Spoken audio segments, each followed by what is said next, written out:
Donald Trump is bringing people in that do not look like they have any qualifications to run that office. If you're thinking back to the Obama days, people that were working in the White House were not cleared. There's so much wrong with how our government has worked. Remember, we still have checks and balances, Elon. You don't have that in your world. The decisions that we are seeing Biden and his administration make in the final weeks of his 4-year term, what the hell kind of president did we have in place? Let's talk a little bit about Kash Patel.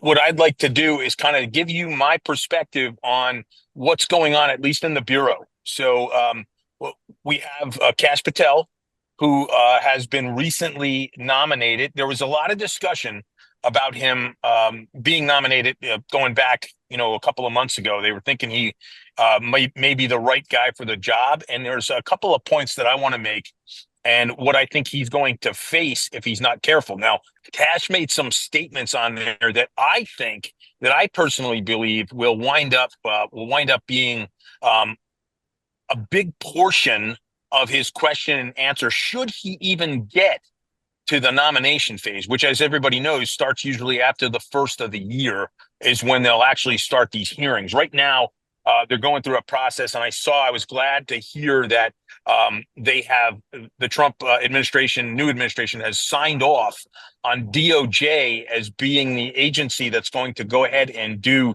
the due diligence and background checks. Now, if you're thinking back to the Obama days and even the Clinton days, if you remember, more so the Obama days, if you remember, people that were working in the White House and working in different government agencies, to include the national, you're talking the national security program, were not cleared. They didn't even have their background checks done, and they had been working for 1 or 2 years. And I can remember being an FBI agent at the time, and we would get many of those assignments to go out and finish up some of the nominees or some of the employees who were put on a kind of a contingency clearance.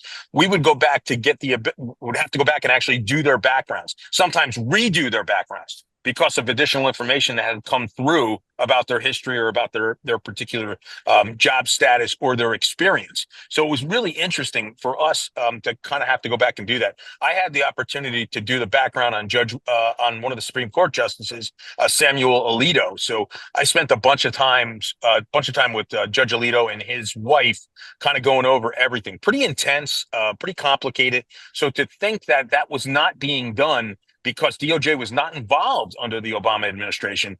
Now, I'm glad to see that the Trump administration has put forward a memorandum of understanding to go forward and do that. So very makes me feel a little bit better about what's going on and how it's being kind of taken care of. Let's talk a little bit about Kash Patel, and let's talk a little bit about his background. And I got some notes. So basically, he has his world. Jim, can you hear me? All right, Andy, I got you now, Andy. Yep, got you. So we were just Kash Patel in it. I'm just fading. I was able to tune in just as you took over. It was perfect, Jim. So a couple of things. So let's start with Kash, because here's what I find so interesting about Kash, right? He was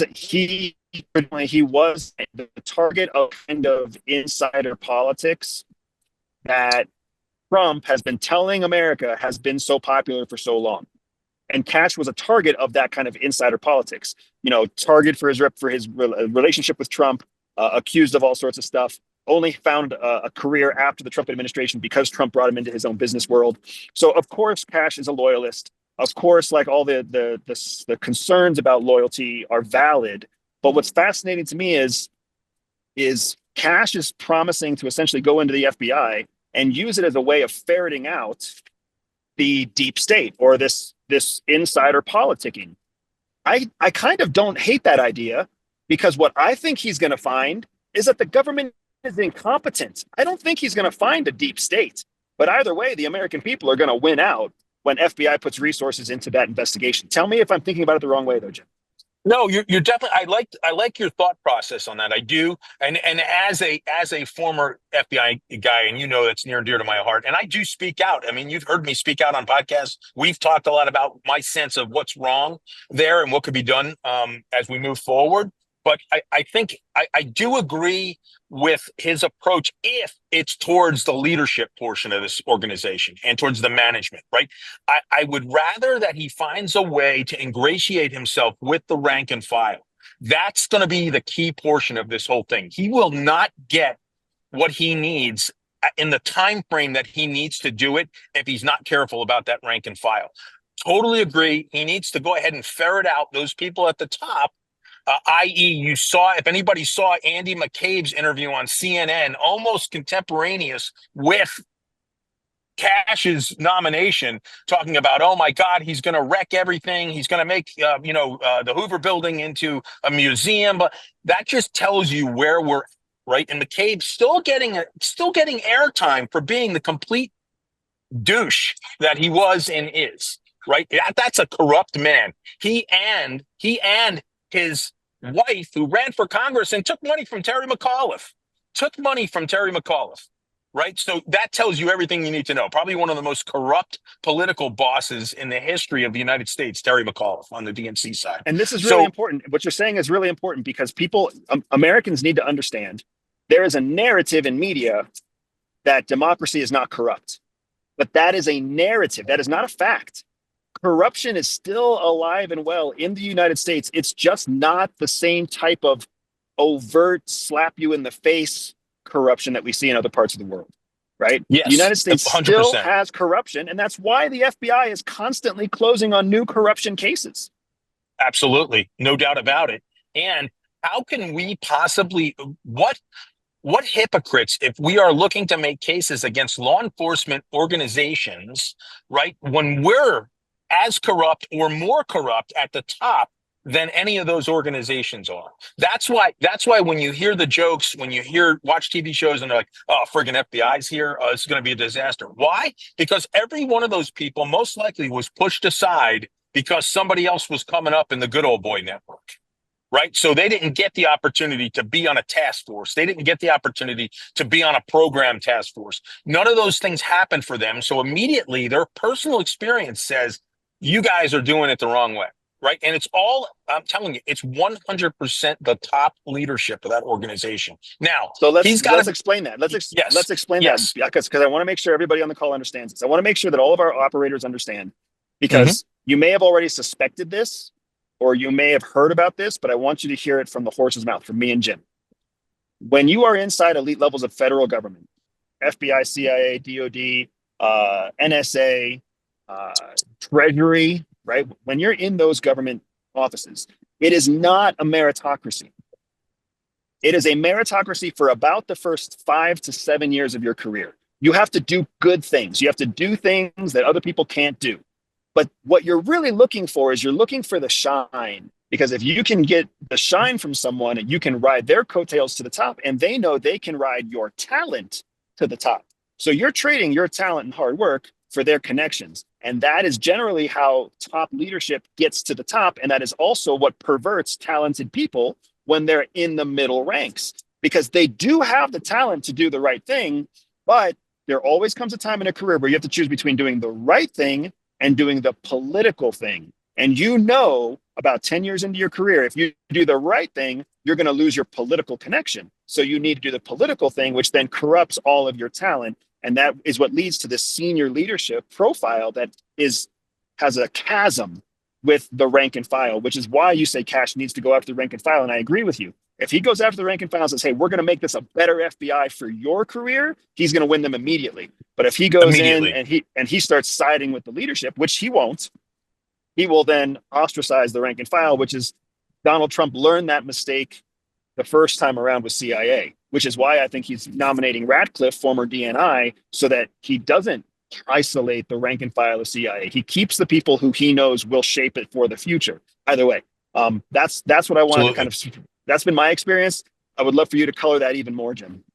Yeah, and from my standpoint, Andy, you and I have talked about this a bunch, right? There's two things that you can do to immediately win the rank and file over. One, totally revamp the promotion system. And we both know that is an issue, not only in the military, because what you talk about with regards to having a rabbi, having somebody that pulls you along because you're talented and they see it as an advantage for their career, it's the same thing in the Bureau, it's the same thing in the agency, right? You've got really good people who are talented, who are being ridden by 5 or 6 bosses at the top, right? And whoever wins that battle gets that person. But now that person is pulled out of 5 other people's worlds, which does what? It pisses those 5 other people off, right? So now they're looking any way they can to hurt you. And eventually they have an opportunity to do that. And the second portion of it, not just promotion, but the inspection system, that is the most corrupt piece of the Bureau. And I participated in it. And if you didn't get promoted, right? So that meant going, okay, John Smith is running the New York office. You know what? John's been a really good boy these last 3 years. So let's not screw over his organization, right? Let's make sure he gets a nice, outstanding rating. And we remember from the military, everything is overinflated. Everything is blown up. If they want the person getting promoted, if they want the person's program or the person's career moving forward, let's make sure we do the right thing to him. Well, what happens to the people that are working for John Smith? And now John Smith's getting promoted again, based on an inspection that we didn't even get an opportunity to talk to anybody. We didn't even get an ear of one of those inspectors. Me, where I kind of went bad, it was, I can tell you, Salt Lake City inspection, where I had to fly up I had to do the Montana portion, I had to do the Idaho portion, and I would say, nope, don't want to talk to you, manager. Thanks so much. I have nothing to say to you. I want to talk to the junior person. Give me the junior agent that's been here 5 to 7 years. I want to hear what they have to say. And that would make people crap their pants because they knew that person was going to tell the truth about what they need to do. That's what Kash needs to do. And that's what I would challenge him to do. Now, I haven't gotten a chance to tell you yet, but I've gotten approached to go talk to him and his people. He wants to talk. Nice. So that's what I just told our people right here. What I just told our 12, whoever's on this call, who are respected, colleagues at this point. We love you guys. I'm telling you, what I just told you. That's the speech he's going to get from me. That's Do me a favor, Jim. When you meet him, when you talk to him, let him know he has a friend. Right? He has a friend. He has people cheering for him at Everyday Spy. We actually 100%. We just had an advisor meet with John Radcliffe, the other day. Awesome. So that means our company's already in contact with the 2 nominees for both CIA and FBI, which totally rocks, right? 100%. Because if we can contribute to an improvement in the American national security system and infrastructure, 1,000% we'll do it. If they don't want to talk to us, that's totally cool too. But if you get an audience with Kash, please pass that. Let him know Andrew Bustamante and Everyday Spy is on his side, and we want to be there to support anything he's trying to do. 1,000,000%. Yes. And Mike Pompeo already knows that. So I wouldn't be surprised if next year me, you, and him are sitting down having this discussion, and maybe Mike will even allow us to go on the Everyday Spy podcast and do it. So, which would be incredible. Awesome. Yeah, wouldn't it? Yep. So a couple of other things, right? Before we move on to DOD. So another thing I like about Kash is already making statements about declassifying information, right? Which there's so much wrong with how our government has worked. I don't think our government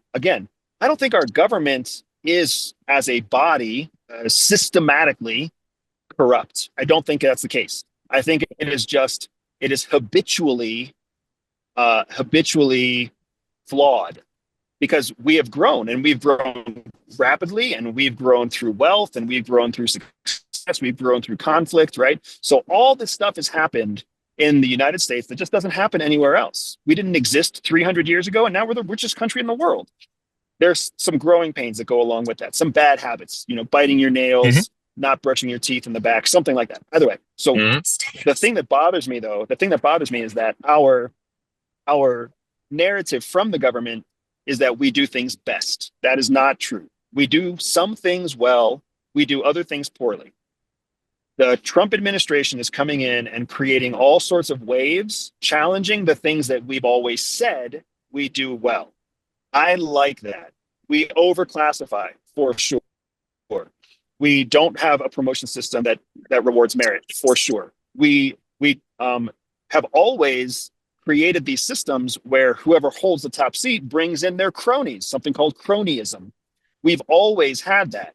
The fact that Donald Trump is doing it so overtly right now, he basically just walks around saying, hey, that guy's my buddy, I'm bringing him in. That guy's my buddy, I'm bringing him in. That has always happened.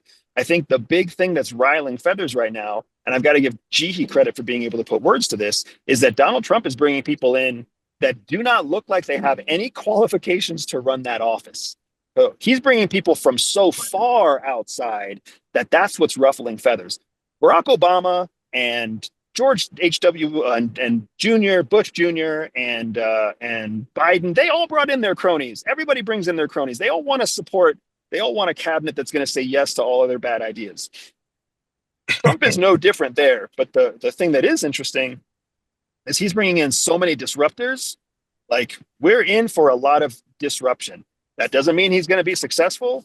It does mean things are going to break, and we're going to see how resilient our system really is. That's kind of my thought. Is it's such a good point. It's such a damn good point about constantly having those people that are disruptors coming in, but never it being this obvious and never it being this pointed towards people that have tried to harm, in Trump's opinion, tried to harm him. So what I want to say is, I really like the fact that the DOD nominee, the guy from Fox News, is already getting pushback from the Senate. So that's a super important thing, not because I don't like him. He's a disruptive guy. So let's see what happens. Let's let the Senate do what they're supposed to do, right? However, I think it's super encouraging to see that Donald Trump is not just getting followed, right? This isn't the same as what we've seen in corrupt countries like Venezuela or Ecuador or other countries that have fallen, right? The president doesn't just say something and everybody falls in line. This isn't North Korea. The president said, I want this guy to be the head of DOD. And then senators on both sides are saying, we don't know that we agree with that. That's how our system is supposed to work. So let Trump nominate whoever the heck he wants to nominate, and let the Senate do what the Senate is supposed to do and investigate and question and ratify that nomination. So let's let our system prove that it is the system we've always wanted to be. Let's not just damn it in the press. Let's actually let it play out. Absolutely, man. And the other thing that bothers me is that you already see backups being announced, right? Like, well, if Pete doesn't get, do too well, we have so-and-so as the backup. I hate that, man, because that just takes away his ability to continue the fight, right? And I don't know whether or not he's right. I don't know if he's the right guy or not. I'm not sure. But I just hate the fact that you have a backup waiting. It's like you're pitching a good game and you look in the bullpen and there's a dude warming up and you're like, what the hell? Give me a break. Let me get through this. The last thing I want to cover down on real quick is brand new government agency headed by Musk and Ramaswamy. Yep. And Vivek. Yep. Right. Which is clever. I'll give it that. It's clever. I love the fact that Musk is basically calling out how inefficient government is. And I love the fact that he's coming out and he's saying, hey, we're probably 200,000 people fat. And that's all just lost revenue for the federal government, for the United States, right? Like, there's no reason to have excess employees. However, just like I was saying with Kash, I think what Elon is going to find is that you can't reduce the inefficiency in government for two reasons. One, government doesn't function like a for-profit business.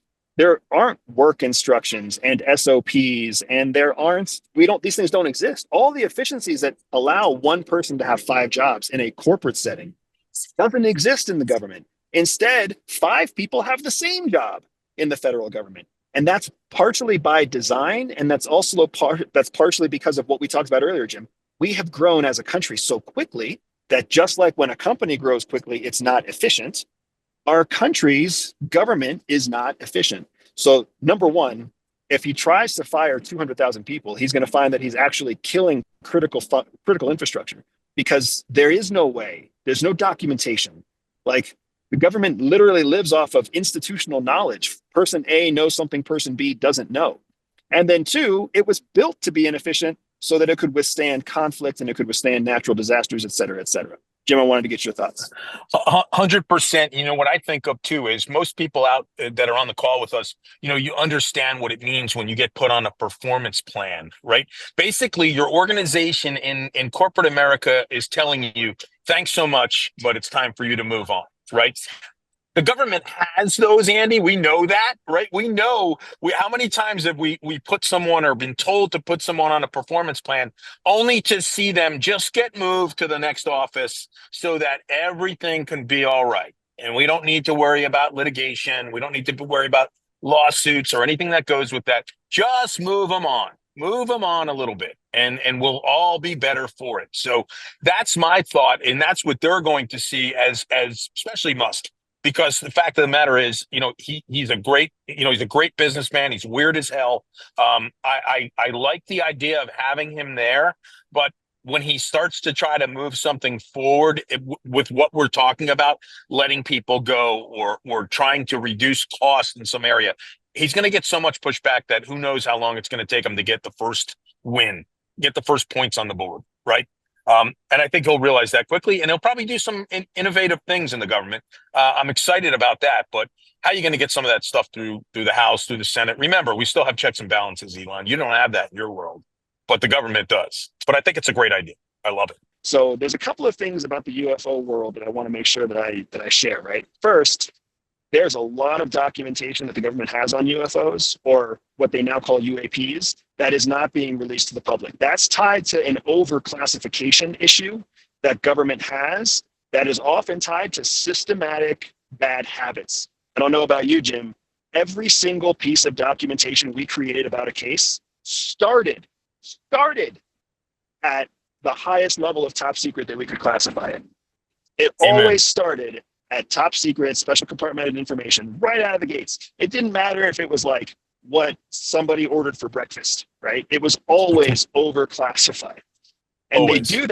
They do that because the government is hyper cautious. It doesn't end, just like we were saying earlier, you've got to find a rabbi. So if you're the person that makes something if you make something unclassified or secret or confidential and it gets shared with, say, the FBI, now all of a sudden it's not your currency, because that's really what secrets are. Secrets are currency in the federal government. What CIA knows and FBI doesn't know, they can use as leverage. What FBI knows and CIA doesn't know, they can use as leverage, right? We always got a gotcha card that we can throw on somebody in the event of an argument. So we have this massive overclassification issue, and that's exactly what happens with UAPs. So I would anticipate that, first of all, it is Republicans in the Congress and Republicans in the Senate that have driven the disclosure of UFOs in the past. I anticipate that will continue.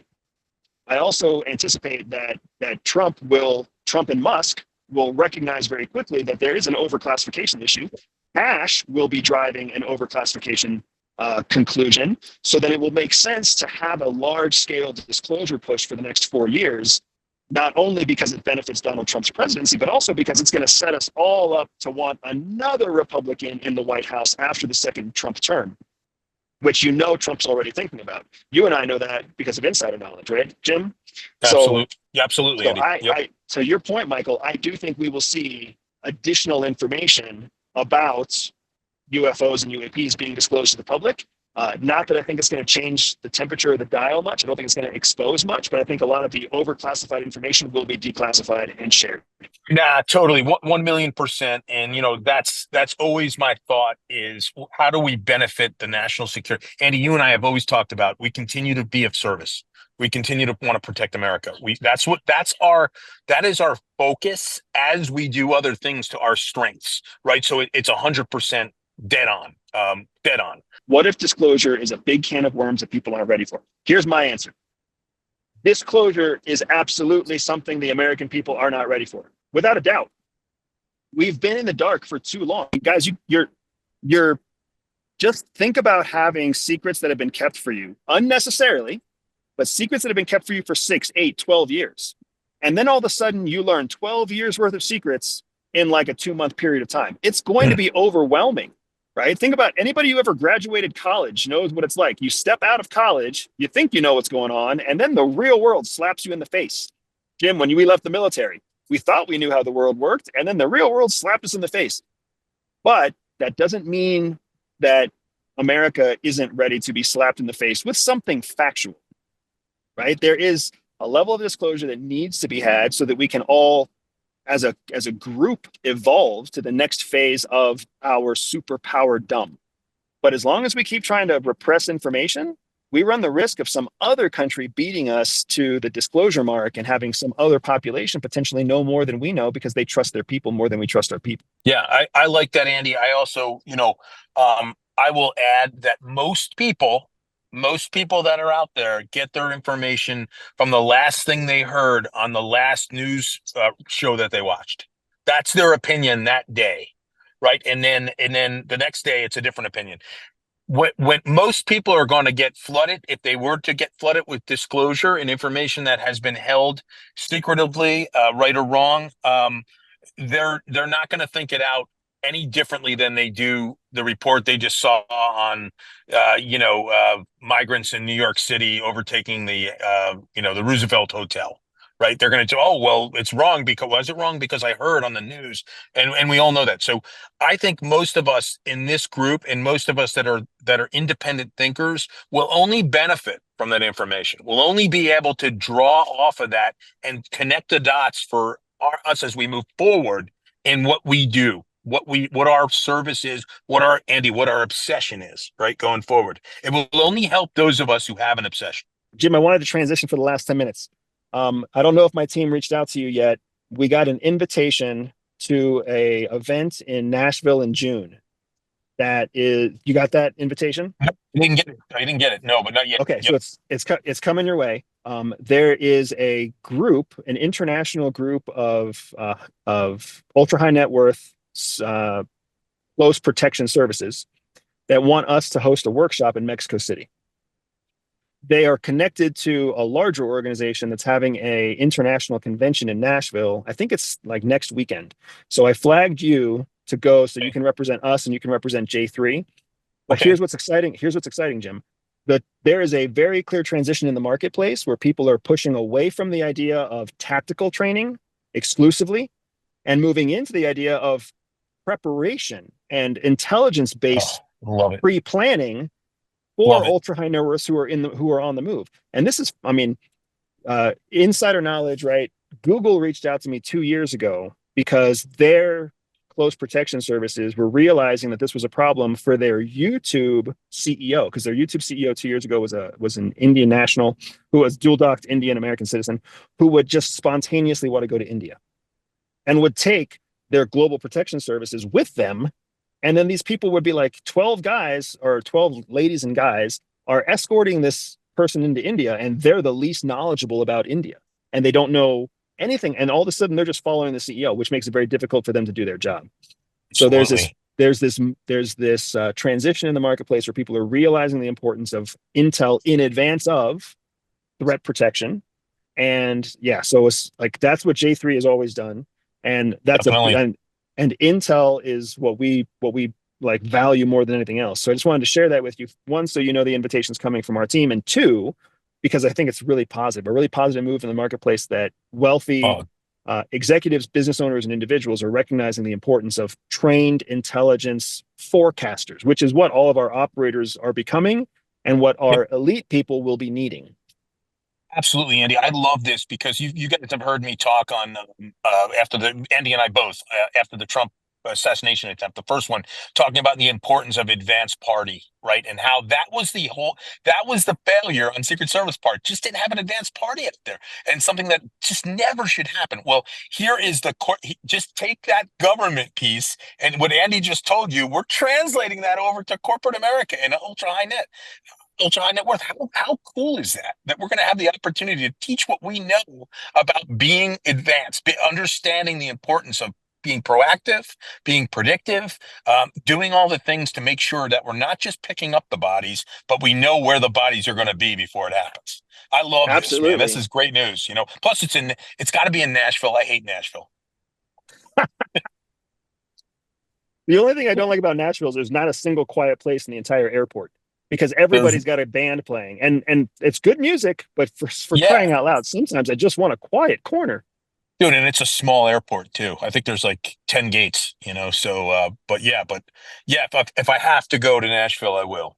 I mean, But I mean, not only did I want to share that with you, Jim, because I knew that you'd be celebrating. So the two good news stories I see there are one, we predicted, I mean, I think we talked about this even just last week, Jim. Private intelligence is going to be on the rise.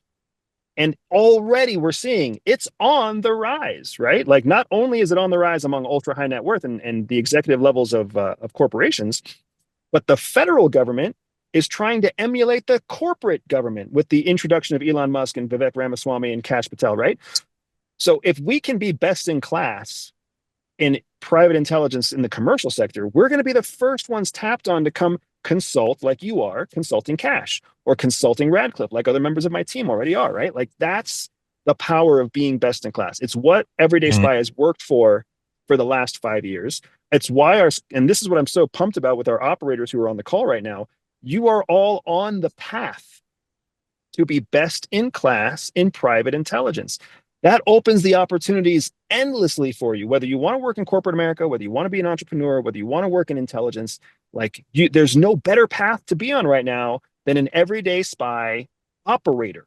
Jim, 4 minutes before we wrap this up, I am insanely optimistic about the future. Not that everything's going to be positive, but that there's change on the horizon, and change is what I have wanted for so long, right? And I love that Donald Trump didn't run on a platform of change. That's not what he ran on. He ran on a Mm-mm. platform of, we're going to break eggs. But the truth is, like, the only way that you can ever eat an egg is you have to break the egg first. So I don't mind crunching on a little shell if it means I don't have to sit around, wondering what's going to happen next. And I was really disappointed with the way that Biden was running his administration. And this is what I will end on, what the decisions that we are seeing Biden and his administration make in the final weeks of his 4-year term, this is more enlightening than anything else in the previous 3 years and 98%, right? The fact that he is going against his own word to pardon his son, the fact that he has promised that he trusted the judicial system and now is outrightly saying that he doesn't trust the judicial system. What the hell kind of president did we have in place that secretly didn't trust the judicial system? What kind of president did we have in place who was speaking out of both sides of his face? And it's just heart-wrenching because we suspected it. This is how intelligence works. It's called the shadow of doubt, right? When you never get to see the shadow come to light, you always wonder if you're crazy. The definition of gaslighting. Well, now that shadow of doubt that we all had, maybe it's not as nice, and maybe it's not as fair, and maybe it's not as tip top as Biden promises. We're seeing that shadow come to light right now, and it's so disappointing, Jim, for me. Absolutely. 100%, Andy. I couldn't agree more on that. And I am excited about change. I think we always are. And for us to be in a position where we can respond to that change already, because we've already thought about it, what it could look like is amazing. Me too. Transparency is so important in leadership. And, you've heard me talk about this on staying close to the flag, right? I mean, transparency is everything to leadership. And we, those of us who thought about it, those of us who are on this call, I guaranteed, knew there was just something not right. And we knew that we were going to hear something different towards these last few weeks or month of this administration. And sure than hell we did. It doesn't surprise us. It just disappoints us even more. To go back to our point about being, politically independent, here's Mm-hmm. here's here's the truth of how I feel. If I was in Joe Biden's shoes, I completely understand why you would pardon your son. He's your son. And you're in exactly. And you know that you're in the final years of your life. You don't want to spend that alone, knowing that you would have had the opportunity to give yourself somebody to spend those final years with. So as a father, as a man, I understand his decision. But as we often learn in the military and in CIA and FBI, you can understand, but that doesn't make it acceptable. I understand why he made the choice as a husband and father. I cannot accept that as the commander in chief and the representation of the free world, he made that choice. I cannot accept it. It's not a responsible precedent to set. And it brings that shadow of doubt to light that makes us all wonder, what other corrupt decisions were you making for the last 3 years and 280 days? All right, Jim, this was awesome. Thank you so much for making time. Thank you for the phenomenal support from the operators. Jim, I will see you again soon, brother, in person Absolutely, and bro. in virtual land. And we'll talk to you guys next week.